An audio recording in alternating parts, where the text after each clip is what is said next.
Ngwataniro ya Azimio la Umoja One Kenya Coalition nirekereirie dumiriri yao ya mbere ya mwaka wa 2024. Dumiriri yarekereirio ni atongoria a ngwataniro ino mari hamwe. Agithoma dumiriri yake mutongoria wa kiama kia DP Eugene Wamalwa ni ataririe ati ni mahiti ya president guthi na mbere na gukirira wathani muhituku wa president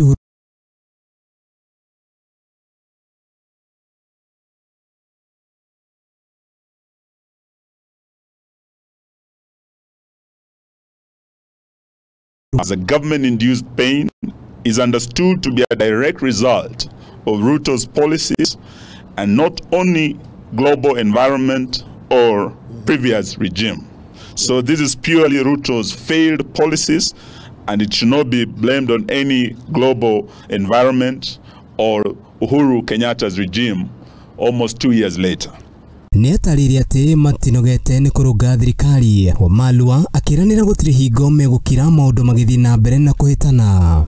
The coalition is satisfied with the work of standing up for Kenyans and commits to continue holding the regime to account and to put blame where it belongs on areas like the ever-rising taxes, the deteriorating relationship with our neighbors, the rampant corruption in government,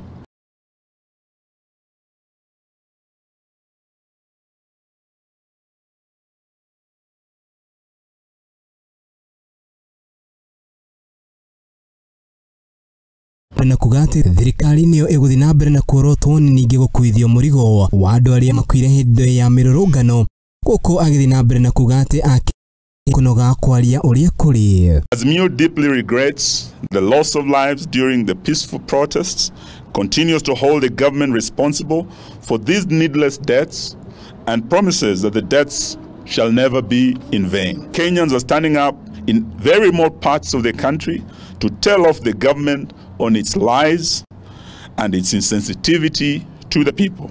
Akiorera mwaro mutongoria wa kiama kia Kenya Martha Wangari wa Karua ni ataririe ati nithoni kuna ati indo cia bururi ni irendio hatari kiharira na woni wa muingi. Housing levy is a threat to livelihoods and incomes in the same way the plan to unilaterally sell public assets without the participation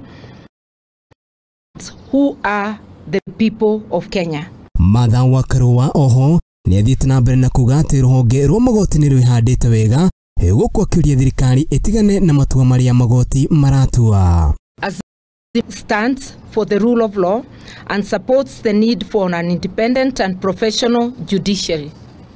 Subsequently, we demand that the Kenya Kwanza regime must keep its hands off the judiciary. Akiria shi economy ya bururi wa Kenya, Karua ni ataririe ati Azimio remains extremely disturbed by the worsening cost of living, the ever-rising and reckless taxes by Sakayo, the collapsing national currency, the chaos in the education sector, the tribalism in public service, and the return of mega corruption. Gukiri uguo Odinga ni athite na mbere na kurana na muhuhu wothe uria ukoretwo ugitambio na makiria ngendaini cia ukinyaniria iguru riigie Njatukano Azimio akiuga Azimio ni handite wega igana kuigana. There's been a lot of speculation in the media. Azimio is splitting, Azimio is convening meetings which have not been held, and so on and so forth. That is all trash. Haduini ha Muthingi TV ria kone Kariuki wa Duati.